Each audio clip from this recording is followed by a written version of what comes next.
আপনার নামে অনেক কুৎসা রটিয়েছি, এমন কোনো বেয়াদবি নাই যেই বেয়াদবি আপনার সামনে করি নাই। কিন্তু আজকে আপনার চেহারার দিকে তাকাইয়া আমার কলবের অবস্থা পরিবর্তন হয়ে গেছে। এত সুন্দর চেহারার মানুষ কোনোদিন পাগল হইতে পারে না, এত সুন্দর চেহারার মানুষ কোনোদিন খারাপ মানুষ হইতে পারে না, কোনোদিন মিথ্যুক হইতে পারে না, কোনোদিন আত্মীয়তার সম্পর্ক ছিন্নকারী হইতে পারে না। আমার বিশ্বাস হয়ে গেছে আপনি আল্লাহর পয়গম্বর, কোনো সন্দেহ নাই। আমি আর একটা মুহূর্ত দেরি করতে চাই না, এই মুহূর্তে হাত বাড়ায়া দিলাম, এই মুহূর্তে আমাকে কালিমা পড়ায়া মুসলমান বানায়া দেন। নবীজি কেমন কামেল ছিলেন, নবীজি দোয়া করতে দেরি হয়েছে, আল্লাহর কাছে পৌঁছতে দেরি হয় নাই। একটু জোরে হন না সুবহানাল্লাহ। শুধু তাই নয়, নবীজির কামালত যদি বলতে যায়, আল্লাহু আকবার, আমার নবী তো এমন নবী, তিনি শুধু এই দুনিয়ার কয়েকটা মানুষের নবী না, তিনি শুধু মুমিনদের নবী না, তিনি শুধু মুসলমানদের নবী না। আমার নবী এমন নবী, তিনি আসমানেরও নবী। আমার নবী এমন নবী, জমিন বাসিন্দারও নবী। আমার নবী এমন নবী, মুমিনদেরও নবী। আমার নবী এমন নবী, কাফেরদের জন্যও নবী। সুবহানাল্লাহ। নবীজি মনের মধ্যে বড় আশা যে আল্লাহ, আমাদের আপনাদের কাছে আমি জানতে চাই, বলেন তো দেখি আমাদের প্রথম কেবলা কোনটা? সামনের থেকে এক দুজন বলেন। মসজিদুল আকসা, বাইতুল মুকাদ্দাস। মুসলমানরা ইসলামের প্রাথমিক যুগে মসজিদুল আকসার দিকে মুখ করে নামাজ পড়তো, কিন্তু নবীজির দিলের মধ্যে বড় তামান্না, যদি কাবার দিকে ফিরা নামাজ পড়তে পারতাম। মনের মধ্যে বড় আশা, কাবা ঘরের দিকে ফিরে নামাজ পড়তাম। আর আসমানের দিকে তাকায়, আল্লাহ নি কোনো আয়াত নাজিল করে যে আজকের থেকে কাবার দিকে ফিরে নামাজ পড়েন। আল্লাহ আয়াত নাজিল করে দিয়া বলে, বন্ধু কদ নারা তাকাল্লুবা ওয়াজহিকা ফিস সামা, আপনি যে বারবার আসমানের দিকে তাকান, আমি দেখি, আমি দেখতেছি আপনি যে বারবার আসমানের দিকে তাকান, চিন্তা করেন না, ফালানুওয়াল্লিয়ান্নাকা কিবলাতান তারদাহা, আপনার মনে চাইছে আর আমি আল্লাহ দিব না এমন না, অচিরেই আপনি যেই কিবলাকে পছন্দ করেন ওই কিবলা বাইতুল্লাহর দিকে আপনাকে ফিরিয়ে দিব। তাহলে এবার চিন্তা করেন আমার নবীর কামালাত কোন দিকে গিয়া পড়ছে, আমার নবীর বুজুর্গি কোন দিকে গিয়া পড়ছে, যে আমার নবী চাইতে দেরি হয়, আল্লাহ দিতে দেরি করেন না। সুবহানাল্লাহ। তাহলে সবচাইতে বেশি কামালাত যার, সবচাইতে বেশি বুজুর্গি যার, ভালোবাসতে হবে সবচাইতে বেশি তাকে। আল্লাহ, আমার মা বুঝেন কিনা আল্লাহ জানে, কথা বুঝতেছেন তো আপনারা? 2 নম্বরে বলছি, ভালোবাসার জন্য যে যোগ্য থাকতে হবে, 2 নম্বরে হলো বুজুর্গি থাকতে হবে, কামালাত থাকতে হবে। সবচাইতে বেশি কামালাত, সবচাইতে বেশি বুজুর্গি আমার নবীর, এই জন্য সবচাইতে বেশি মহব্বত করতে হবে নবীকে। জোরে বলেন ঠিক কিনা? 3 নাম্বার, ভালোবাসা পাওয়ার 3 নাম্বার বলবো, অসুবিধা হচ্ছে আপনাদের? শোনার আগ্রহ আছে? 3 নাম্বার, যাকে ভালোবাসবো তার মধ্যে 3 নাম্বার যেই গুণটা থাকতে হবে সেটা হচ্ছে ইহসান, অনুগ্রহ। আমার উপরে যদি আপনার অনুগ্রহ না থাকে, আপনার উপরে যদি আমার অনুগ্রহ না থাকে, আপনারে ফিরাইয়া মুরাইয়া আমার মহব্বতে ফলাইতে পারতাম না। জোরে বলেন ঠিক কিনা? যার প্রতি যার ইহসান থাকে তাকে মানুষ অন্তর থেকে মহব্বত করে। এবার আমি আপনাদেরকে প্রশ্ন করি, বলেন তো দেখি, আসমানের নিচে জমিনের উপরে আল্লাহর পরে আমাদের উপর সবচাইতে বেশি ইহসান করছেন কে? আরো জোরে বলেন। আমাদের নবী। আমাদের নবীর চাইতে বেশি ইহসান, বেশি অনুগ্রহ আমাদের উপর কেউ করে নাই। নবীজির নবুয়তের 23 বছরের জীবনে নবীজি দান দান মুবারক শহীদ করেছেন, মাথার মধ্যে কড়া ঢুকে গেছে, রক্তাক্ত হয়েছেন। তায়েফের ময়দানে নবীজিকে এমনভাবে আঘাত করা হয়েছে, আম্মা জান আয়েশা সিদ্দিকা বলেন, আমি একদিন রাতের বেলায় নবীজির পিঠের মধ্যে হাত বুলাইলাম, দেখি নবীজির পিঠের মধ্যে চান্দির মতো গোটা গোটা গোটা গোটা দেখা যায়। আমি নবীজিকে বললাম, ইয়া রাসূলুল্লাহ, আপনার পিঠের মধ্যে চালনির মতো ফুটা ফুটা দেখা যায়, আপনার মনে হয় ছোটবেলায় বসন্ত রোগ হয়েছিল। আল্লাহর নবী ডাক দিয়া বলেন, আয়েশা, যেই নবীর গায়ে একটা মাছি বসার অনুমতি নাই, যেই নবীর গায়ে একটা কীট পতঙ্গ বসার অনুমতি নাই, সেই নবীর বসন্ত রোগ হইব কেমনে? এগুলা কোনো বসন্ত রোগের দাগ নয়। তায়েফের ময়দানে দিনের দাওয়াত নিয়ে গিয়েছিলাম, আমার পিঠে এমন ভাবে কঙ্কর মারা হয়েছে, পিঠে যে চালনির মতো ফুটা ফুটা দেখা যায়, এগুলা বসন্তের দাগ নয়, তায়েফের ময়দানে কঙ্কর পাথরের আঘাতের চিহ্ন। তাহলে যেই নবী এত কষ্ট আমাদের জন্য করছেন যেন আমরা জাহান্নামে না যাই, জাহান্নামে যাওয়া থেকে নবীজি আমাদেরকে আঁকড়ায় ধরছেন, যেই নবীর আমাদের উপরে এত ইহসান, ভালোবাসতে হবে সবচাইতে বেশি সেই নবীকে। জোরে বলেন ঠিক কিনা? 4 নাম্বার সর্বশেষ ভালোবাসার 4 নাম্বার গুণ, সেটা হলো কারাবাত, নিকট নৈকট্যশীল। অর্থাৎ যাকে আমি ভালোবাসবো তিনি আমার কাছের মানুষ হইতে হবে। কাছের মানুষ ছাড়া মানুষ আর মহব্বত করতে যায় না। জোরে বলেন ঠিক কিনা? এবার আমি আপনাদেরকে প্রশ্ন করি, বলেন তো দেখি, নবীজির চাইতে বেশি কাছের আর কেউ আছে? তো আরো জোরে। আর যে কেউ নাই, বুঝলেন কেমনে? প্রশ্ন আসতে পারে, হুজুর আমার আম্মা তো মনে হয় আমার বেশি কাছের, আমার বাপ তো মনে হয় আমার বেশি কাছের, আমার চাচা তো মনে হয় আমার বেশি কাছের, আমার ভাই তো মনে হয় আমার বেশি কাছের। বেশি কাছের দুনিয়াতে মনে হইল, আসল পরীক্ষা হবে কিয়ামতের দিন। কিয়ামতের দিন গিয়া দেখবেন কেউ আপনার আপন না। আরো জোরে বলেন। আল্লাহ নিজেই কোরআনে বলছেন, ফালা আনসাবা বাইনাহুম ইয়াউমাইযিন ওয়ালা ইয়াতাসাআলুন। ওই দিন কোনো বংশ পরিচয় নাই। গিয়া যদি বলেন, কিও ভাই তুমি না চৌধুরী বংশের, আমি না চৌধুরী বংশের, আয়ো আজকে একসাথে হাতটা মিলাই, কইব বংশ কিতা, ইতা বোঝার টাইম এখন আমার নাই। জোরে বলেন ঠিক কিনা? ওয়ালা ইয়াতাসাআলুন। একজন আরেকজনকে ভালো মন্দ জিজ্ঞেস করবে না। দুনিয়ায় দেখা হইলেই সিনিয়র না চিনি, ভাই সাহেব কেমন আছেন, বাড়ির সবাই কেমন আছে, জিজ্ঞেস করি। কিয়ামতের দিন দেখা হবে ঠিকই, একজন আরেকজনের সঙ্গে কথা হবে না। জোরে বলেন ঠিক কিনা? ওই দিন বুঝতে পারবেন আসলে দুনিয়াতে যাদেরকে আপন দেখছি একজনও আপন না। আরো জোরে বলেন। কিন্তু ওই দিন একজন মানুষকে দেখতে পাবেন, একজন মানুষকে ব্যতিক্রম দেখতে পারবেন, যিনি সেজদায় পড়ে উম্মতি উম্মতি বলে কাঁদতে থাকবেন। তিনি আর কেউ নন, আমার আপনার নবী মুহাম্মদুর রাসূলুল্লাহ সাল্লাল্লাহু আলাইহি ওয়াসাল্লাম। যেই নবী আমার আর আপনাকে অসহায় অবস্থায় রেখে জান্নাতের দিকে যাবে না, ওই নবী আমার আপনার সবচাইতে বেশি কাছের। যেহেতু নবীজি আমার সবচাইতে বেশি কাছের, ভালোবাসতে হবে সবচাইতে বেশি নবীজিকে। জোরে বলেন ঠিক কিনা? এবার আমি আপনাদেরকে বলি, ভালোবাসার 4টা গুণের কথা বললাম, জামাল, কামাল, ইহসান, কারাবাত, সবচাইতে বেশি সুন্দর, সবচাইতে বড় বুজুর্গ, সবচাইতে বড় অনুগ্রহ, সবচাইতে বেশি কাছের মানুষ। এই 4টা গুণের 4টাই আমার নবীর মধ্যে পাওয়া যায়। সুতরাং সবচাইতে বেশি ভালোবাসতে হবে আমার নবীকে। আরো জোরে আওয়াজ দেয়া বলেন। নবীকে ভালোবাসতে রাজি আছি তো আমরা ইনশাআল্লাহ? কে কে রাজি আছেন একটু হাত তুলে দেখান। আল্লাহ সবাইকে কবুল আর। দেখেন আমাদের সমাজের দিকে লক্ষ্য করলে দেখবেন সবাই আল্লাহকে ভালোবাসার দাবি করে। দেখবেন গাঞ্জা টানে, কুলকি টানে, মুস এমন বড় করছে গুতায়া পথ বাড়ি করন লাগে। এমন লোকও দেখবেন যদি জিজ্ঞেস করেন তোমার এই সুরত কেন, সেও বলবে আল্লাহ পাওয়ার জন্য। জোরে বলেন ঠিক কিনা? আমি নিজেও শুনছি এই কথা যে বলছে, এটা আমি বানায় বানায় বলছি এরকম না, আমি নিজ কানে শুনছি। যেমন গাঞ্জা কুলকি টানে, জিজ্ঞেস করছে এই সুরত কেন, কয় এই বান ধরছি আল্লাহ পাওয়ার লাগি। আবার দেখবেন ল্যাংটা বাবা, গায়ে গতরে কোনো কাপড় নাই, বড় মাজার বড় দরবার খুলে বুঝে, এবারের দরবারেও মুরিদের সংখ্যা কম না। এই লোকেরও যদি জিজ্ঞেস করেন এই অবস্থা কেন, সেও বলবে এই বান ধরছি আল্লাহ পাওয়ার লাগিয়া। জোরে বলেন ঠিক কিনা? তাহলে আল্লাহকে ভালোবাসার দাবি সবাই করে, কিন্তু আসলেই প্রকৃতপক্ষে আল্লাহকে কারা ভালোবাসে এটা আমাদের জানার দরকার আছে না নাই? এই বিষয়টা পরীক্ষা করার দরকার আছে না নাই? যখন এক বিষয়ে সবাই একমত, তখন কে আসল আর কে নকল এটা বোঝার জন্য পরীক্ষা করতে হয়।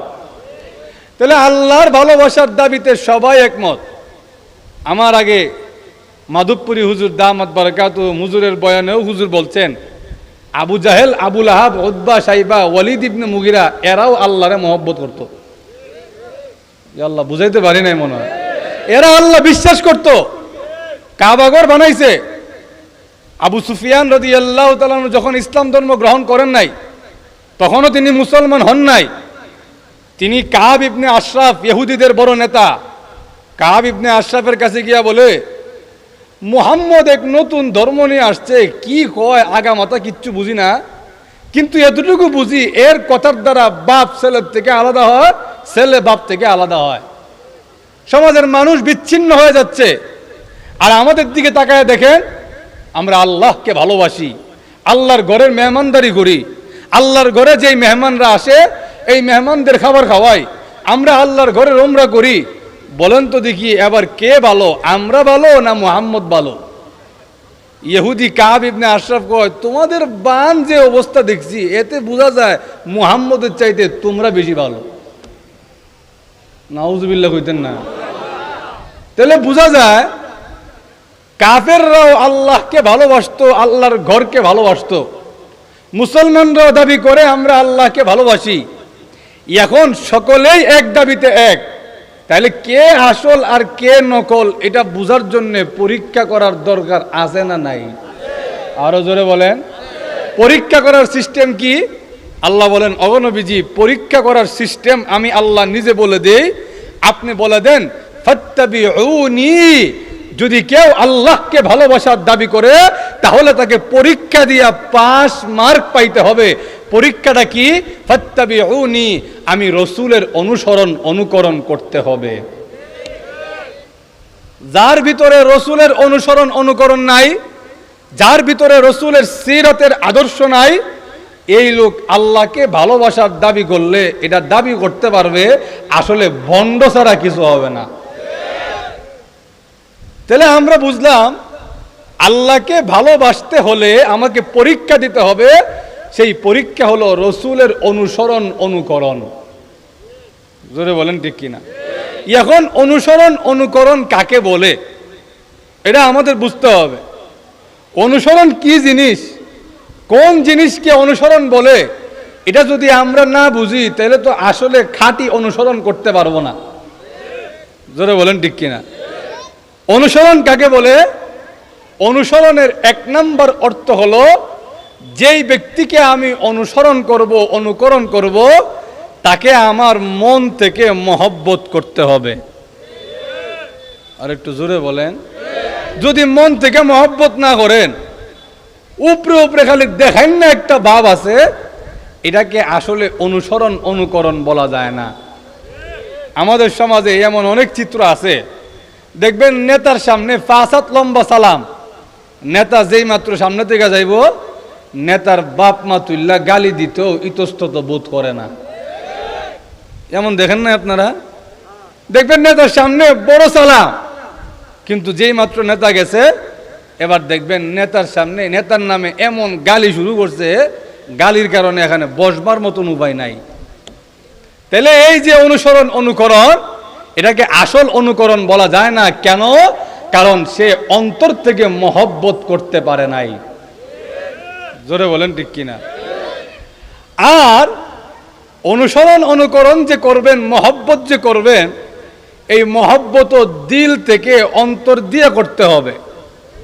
আমাদের সমাজে একদল আছে খালি নামে আছে, কামের মধ্যে নাই। ঘুমাই গেছেন আপনারা? আমার মাত বুঝতে অসুবিধা হয়।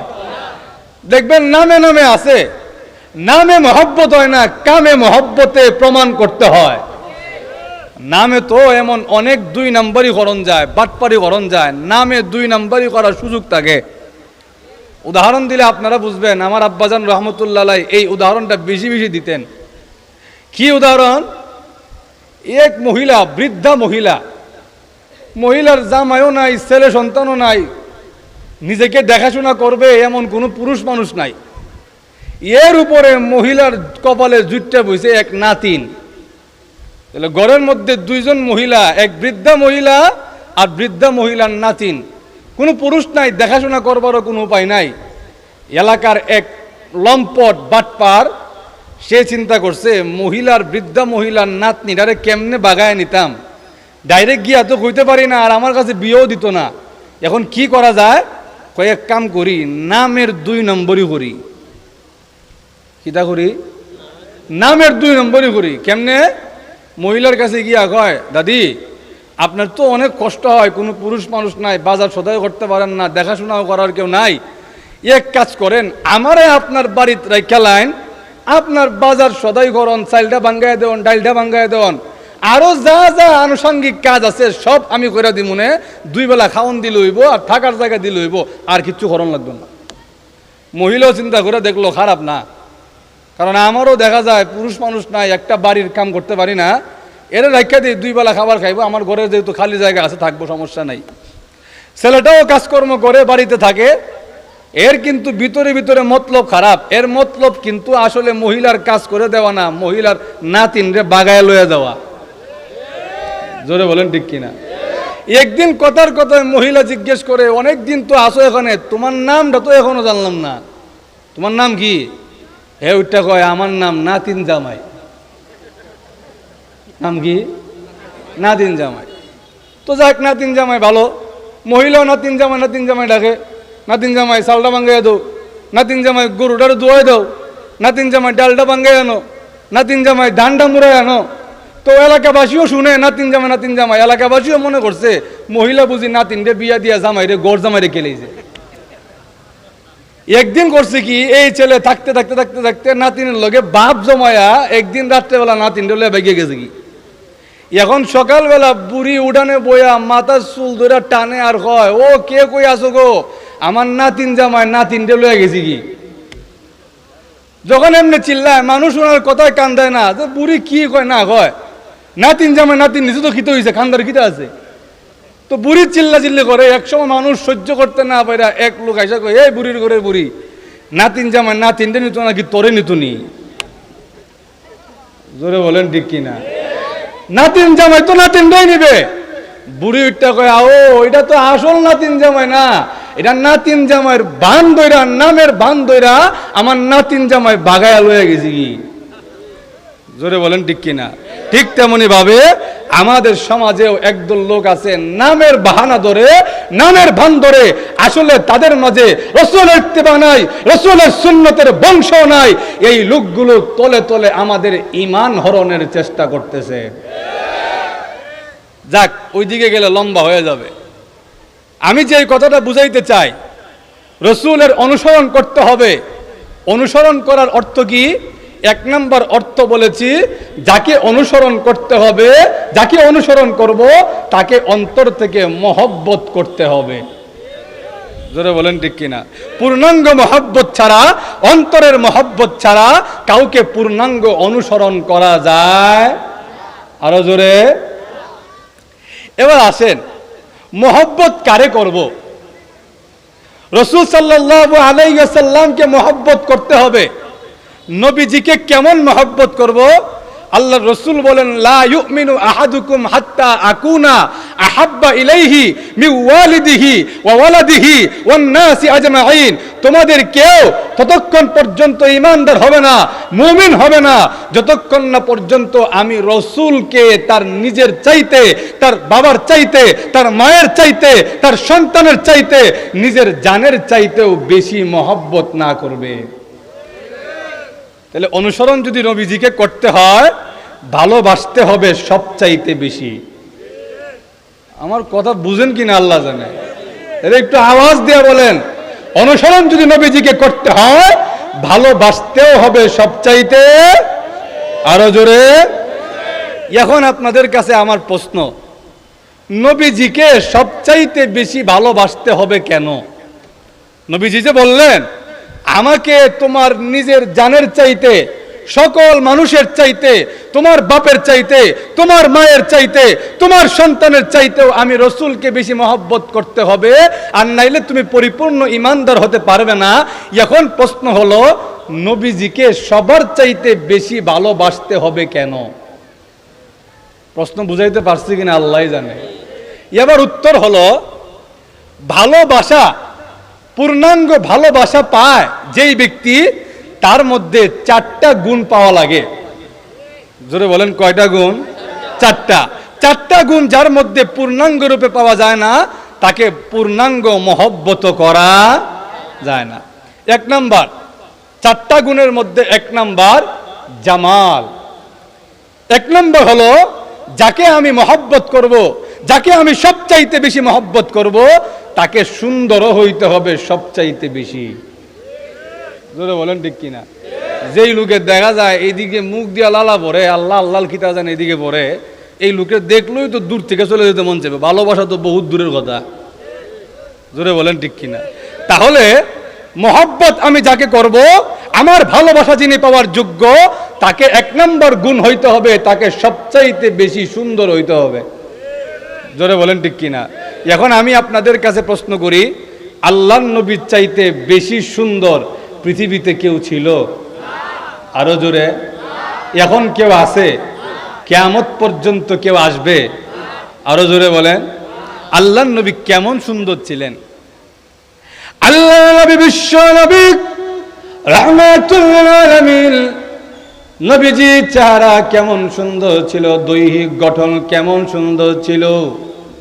এক আনসারী সাহাবী আল্লাহর নবীর কাছে পূর্ণিমার রাতে নবীজির কাছে আসলেন। নবীজির কাছে এসে ডাক দেয়া বলেন, ওগো নবীজি, এই পূর্ণিমার রজনীতে আপনার দরবারে আসার সময় একবার আমি পূর্ণিমার চাঁদের দিকে তাকাই, আরেকবার আপনার চেহারার কথা অন্তরে কল্পনা করি। একবার চাঁদের দিকে তাকাই, আরেকবার আমার অন্তরে আপনার চেহারার কথা কল্পনা করি। আমি চিন্তা করে দেখছি গো, চাঁদের চাইতে আপনি বিশ্ব নবীর চেহারা 1000 গুণে বেশি সুন্দর। শুধু তাই না, নবীজির স্ত্রী আম্মা জানা শাক সিদ্দিকা রাদিয়াল্লাহু আনহা বলেন, পৃথিবীর মানুষেরা রে, আমার স্বামী মুহাম্মদুর রাসূলুল্লাহ সাল্লাল্লাহু আলাইহি ওয়াসাল্লাম কেমন সুন্দর ছিলেন জানেননি? আম্মা জানা আয়েশা শেরের মাধ্যমে, কবিতার মাধ্যমে বলেন, লানা শামসুন ওয়ালিল আফাকি শামসুন, লানা শামসুন ওয়ালিল আফাকি শামসুন, ওয়া শামসি আফদালু মিন শামসিস সামাই, ফাইন্না আশ-শামসা তাতলু'ু বা'দাল ফাজরি ওয়া শামসি তাতলু'ু বা'দাল ইশাই। আম্মা জানা আয়েশা সিদ্দিকা রাদিয়াল্লাহু আনহা বলেন, পৃথিবীর মানুষেরা রে, আকাশে একটা সূর্য আছে আর আমাদের একটা সূর্য আছে। আকাশের সূর্যের চাইতে আমি আয়েশার সূর্য কোটি গুণ বেশি উত্তম। আকাশে সূর্য আছে আর আমার নিজের একটা ব্যক্তিগত সূর্য আছে। আমার সূর্য হলো আমার স্বামী মুহাম্মদুর রাসূলুল্লাহ সাল্লাল্লাহু আলাইহি ওয়াসাল্লাম। আমার স্বামী মুহাম্মদুর রাসূলুল্লাহ আকাশের সূর্যের চাইতে কেন উত্তম জানেননি? কারণ আকাশের সূর্য ফজরের নামাজের পরে উদিত হয়, আর আমার স্বামী মুহাম্মদুর রাসূলুল্লাহ সাল্লাল্লাহু আলাইহি ওয়াসাল্লাম দিনের সূর্য নয়। আমার স্বামী মুহাম্মদুর রাসূলুল্লাহ ফজরের পরে উদিত হয় না। আমার স্বামী সাইয়্যিদুনা মুহাম্মদুর রাসূলুল্লাহ সাল্লাল্লাহু আলাইহি ওয়াসাল্লাম হলেন রাতের সূর্য। আমার স্বামী যখন রাতের বেলা এশার নামাজের পরে আমার ঘরে আসে, আমার কাছে মনে হয় আকাশের সূর্য বুঝি এখনো অস্ত যায় নাই, কেমন যেন আমি আয়েশার ঘরে নতুন করে উদিত হয়েছে। আমার স্বামী মুহাম্মদুর রাসূলুল্লাহ সাল্লাল্লাহু আলাইহি ওয়াসাল্লাম আকাশের সূর্যের চাইতেও আমার স্বামী বেশি সুন্দর, বেশি উত্তম। কেন জানোনি? কারণ আকাশের সূর্য দিনের বেলায় হয়, আমার স্বামী যখন রাতের বেলায় ঘরে আসে আমার মনে হয় দিনের সূর্য এখনো অস্ত যায় নাই, নতুন করে আমার ঘরে আবার উদিত হয়েছে। একটু জোরে বলুন না সুবহানাল্লাহ। শুধু তাই নয়, আল্লাহ নবী বিশ্ব নবী রাহমাতুল লিল আলামিন কেমন সুন্দর ছিলেন, এই কথা যদি বলতে যায় আজকের রাত এখানে শেষ হইব। জোরে বলেন ঠিক কিনা? আল্লাহ নবী সৌন্দর্য বর্ণনা করে শেষ করবার না। হাসান ইবনে সাবিত রাদিয়াল্লাহু তাআলা আনহু আল্লাহ নবীর শায়ের ছিলেন, কবি ছিলেন, বড় কবি সাহিত্যিক ছিলেন হাসান ইবনে সাবিত রাদিয়াল্লাহু আনহু। আল্লাহ নবীর সৌন্দর্য বর্ণনা করতে গিয়া বলেন, ইয়া রাসূলুল্লাহ, ইয়া হাবিবাল্লাহ, ওগো নবীজি, আমার দুই চোখ আপনার চাইতে সুন্দর কোনো মানুষ কখনো দেখে নাই, আপনার চাইতে সুন্দর কাউকে কোনোদিন দেখে নাই। ওগো নবীজি, আমি দেখি নাই এর মানে যে নাই এমনটা নয়। পৃথিবীতে এমন অনেক কিছু আছে যা আমি নিজ চোখে দেখি নাই, কিন্তু আছে। আল্লাহ, ঘুমাই গেছেন আপনারা? পৃথিবীতে এমন অনেক কিছু আছে যেই জিনিস আমি নিজের চোখে দেখি নাই, কিন্তু আমি দেখি নাই বলে যে নাই এমনটা নাই, থাকতেও পারে। কিন্তু হাসান ইবনে সাবিত রাদিয়াল্লাহু আনহু বলেন, ওগো নবীজি, আপনার চাইতে সুন্দর কাউকে দেখি নাই, এর মানে যে এই নয় আমি দেখি নাই কিন্তু আছে, এর মানে এই নয়।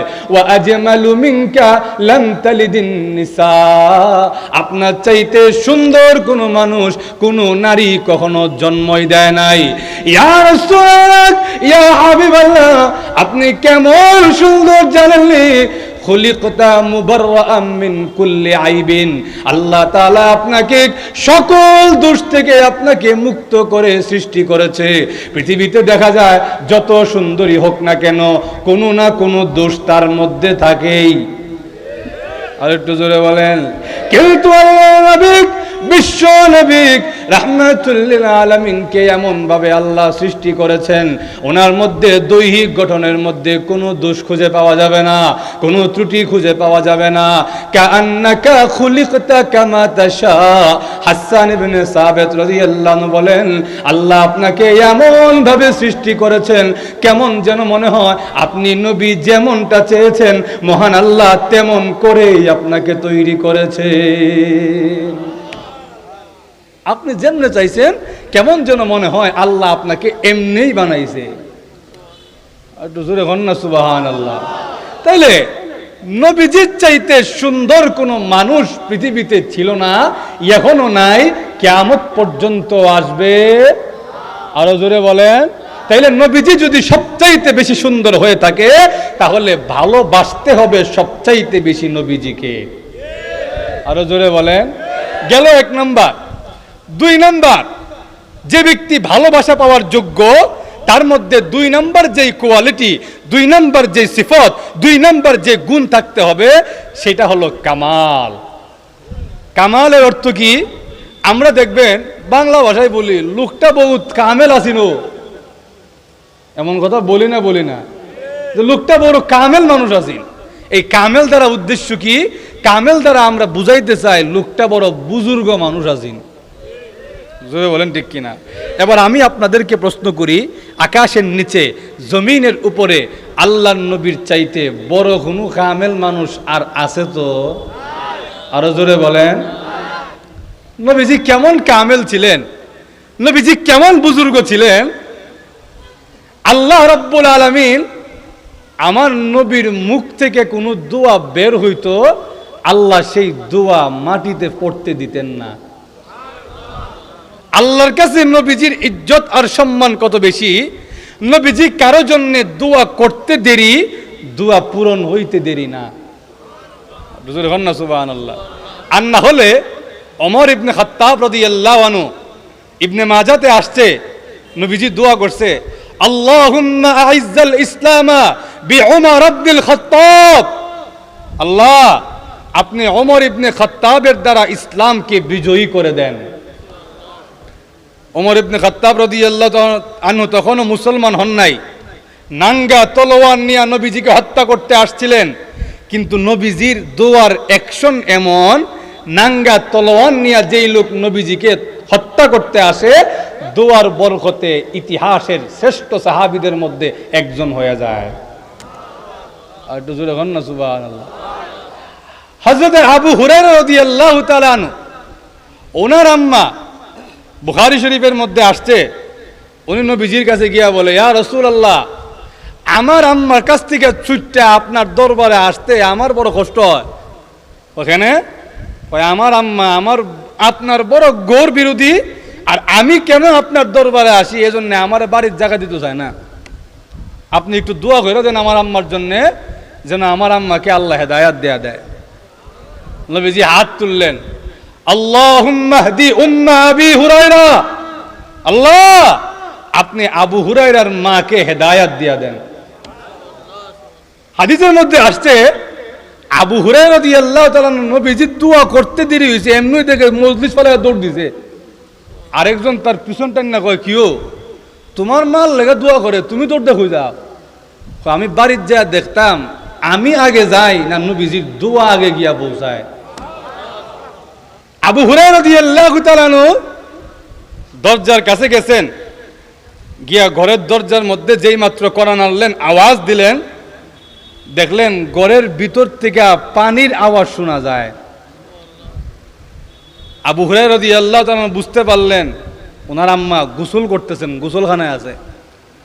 গোসল করে আবু হুরায়রা রাদিয়াল্লাহু তাআলা আম্মা দরজা খুলে দিলেন। অন্যদিন দেখা যায় এমন গালি আরম্ভ করে, কিরে পাগলের ঘরে পাগল, কোন পাগলের দরবারে গেছলি? কিন্তু আজকে দেখা যায় আর গালি গালাজও নাই, মুখের মধ্যে বিরক্তির কোনো ছাপও নাই।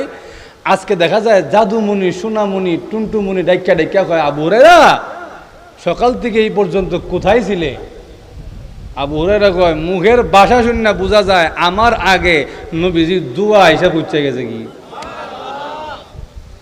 আবু হুরায়রা বলেন, আম্মা নবীজির দরবারে গেছিলাম, নবীজির দরবার থেকে এই মাত্র আসলাম।